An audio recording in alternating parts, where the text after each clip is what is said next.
In a world that is data-driven, and in which all of the company's decisions need to be based on data, digital analytics is a place to start a digital marketing course.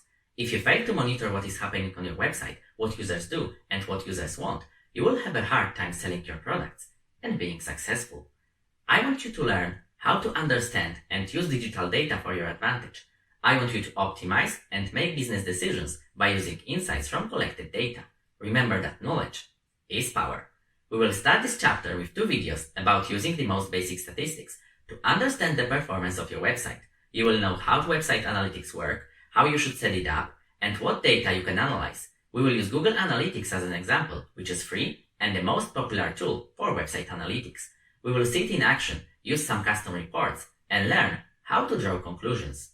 After that, I will cover events and conversion tracking. You want to know precisely how set up and monitoring the most important measures of success, like sales, like sending contact forms, or visiting particular websites for more than 1 minute. Then, in the next video, we will cover user behavior tracking.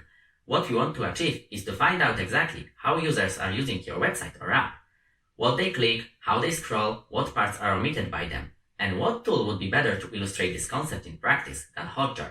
In 2 closing videos, we will talk about the importance of monitoring companies who visit your website, trends, and also the image of your brand online.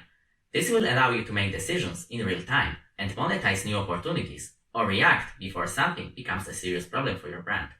There's an old marketing saying that every half of a dollar spent on marketing is wasted, but you never know which half. This is not true anymore. Let's find out the right half of a dollar in the next video.